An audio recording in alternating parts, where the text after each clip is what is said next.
ನಮಸ್ತೆ ಎಲ್ಲರಿಗೂ. ನಮಸ್ತೆ ಸರ್.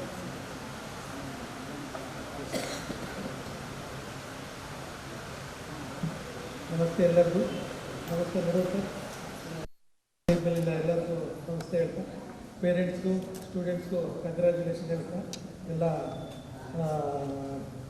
ಫೈನಲ್ ಇಯರ್ ಕಂಪ್ಲೀಟ್ ಮಾಡಿದ್ದೀರಾ, ಎಲ್ಲರಿಗೂ ಕಂಗ್ರ್ಯಾಚುಲೇಷನ್ ಹೇಳ್ತಾ, ನನ್ನ ಬಾಲ್ಯದ ನೆನಪುಗಳು ನನಗೆ ಬರ್ತಾ ಇದೆ. ಏನು ವೆಟನರಿ ಯಾಕೆ ಸೇರಿದೆ ನಾನು ಅಂತಂದು, ನಾನು ವೆಟನರಿ ಸೇರಿದ ಉದ್ದೇಶ, ನಮ್ಮ ಮನೆ ಮುಂದೆ ವೆಟನರಿ ಹಾಸ್ಪಿಟ್ಲ್ ಇತ್ತು, ಅದು ನನಗೆ ಇನ್ಸ್ಪಿರೇಷನ್ ನನ್ನ ವೆಟನರಿ ಸೇರೋಕ್ಕೆ. ಅದು ಫಸ್ಟ್ ಸೇರಿದ್ವಿ 1990 ಕಾಲೇಜಿಗೆ ಹೋದ್ವಿ. ಕಾಲೇಜಿಗೆ ಹೋದಾಗ ಮಧು ಸರ್ ಸೀನಿಯರ್ ಇದ್ದರು, ಹಾಸ್ಟೆಲಿದ್ದರು. ನಮಗೆ ಹೆದರಿಕೆ, ಅದು ರ್ಯಾಗಿಂಗ್ ಅಂತ. ನಾನು ನಮ್ಮೂರವ್ರ ನಿಟ್ಕೊಂಡು ಅವರಿಂದನೇ ಅಡ್ಡಾಡ್ತಾ ಇದ್ದೆ, ರ್ಯಾಗಿಂಗ್ ಆಗಬಾರ್ದು ಅಂತ. ನಾನು ಅದಾದಮೇಲೆ ಒಂದು ತಿಂಗಳಲ್ಲಿ 2-3 ಊಟನೇ ನಾನು ಮಾಡಿಲ್ಲ, ಅಲ್ಲಿ ಹೋದ್ರೆ ಯಾರು ರ್ಯಾಗಿಂಗ್ ಮಾಡ್ತಾರೆ ಅಂತಂದು. ಅಷ್ಟು ಇತ್ತು, ಅದನ್ನೆಲ್ಲ ನೆನಪು ಬರ್ತದೆ. ಚೆನ್ನಾಗಿ ಅಲ್ಲಿ ಸ್ಟೂಡೆಂಟ್ಸು ಸಾರು ನಮಗೆಲ್ಲ ಟೀಚರ್ ಇದ್ದರು, ಅವರು ಮಾಡಿದ ಕ್ಲಾಸಸ್ ಮಾಡಿದೆ, ಅದೆಲ್ಲ ನೆನಪು ಬರ್ತದೆ.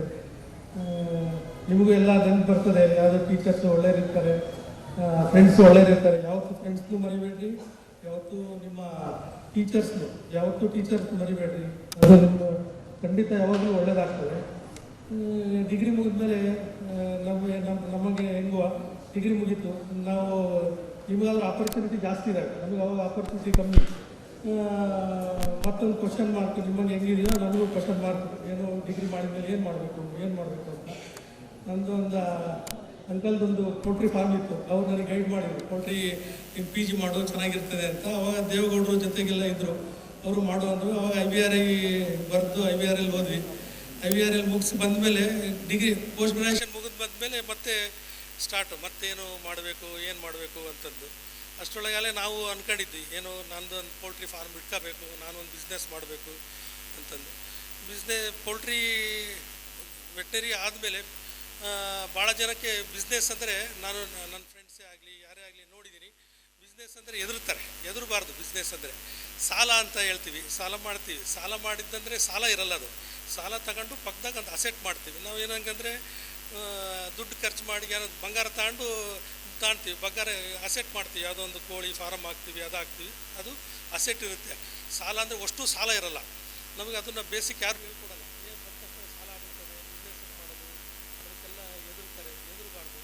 ಫಸ್ಟ್ ಏನು ಮಾಡಬೇಕು, ನೀವು ಯಾವ ಫೀಲ್ಡಲ್ಲಿ ನಿಮಗೆ ಇಷ್ಟ ಇದೆ, ಅದು ಇಷ್ಟವಾದನ್ನ ಫೀಲ್ಡ್ ಮಾಡೋದು, ಇಷ್ಟವಾದ ಫೀಲ್ಡಿಗೆ ಹೋಗೋದು ಭಾಳ ಇಂಪಾರ್ಟೆಂಟು.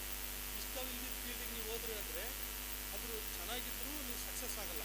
ನಿಮ್ಗೆ ಯಾವ್ದು ಇಷ್ಟ ಇದೆಯೋ ಅದೇ ಫೀಲ್ಡಲ್ಲಿ ಫಸ್ಟು, ಅದು ನಾನು ಹಂಗೆ ಮಾಡಿದೆ. ಫಸ್ಟು ಒಂದು 6 ತಿಂಗಳು 1 ವರ್ಷ ಒಂದು ಮ್ಯಾನೇಜರ್ ಆಗಿ ಫಾರ್ಮಲ್ಲಿ ಕೆಲಸ ಮಾಡಿದೆ PG ಆದಮೇಲೆ.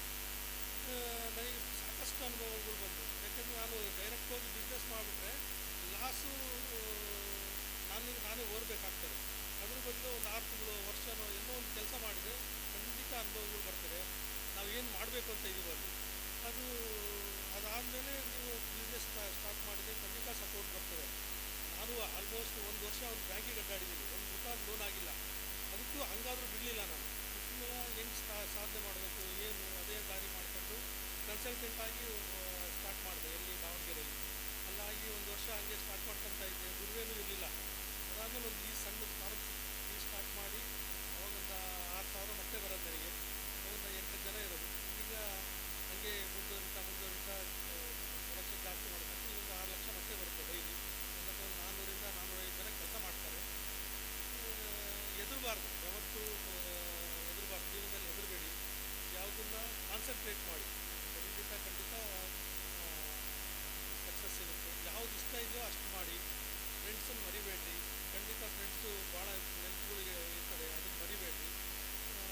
ಗ್ರ್ಯಾಜುಯೇಷನ್ ಆಗಿದೆ, ನಿಮಗೆಲ್ಲರಿಗೂ ಶುಭ ಕೋರ್ತಾ, ಪೇರೆಂಟ್ಸು ಎಲ್ಲರಿಗೂ ಕಂಗ್ರ್ಯಾಚುಲೇಷನ್ ಹೇಳ್ತಾ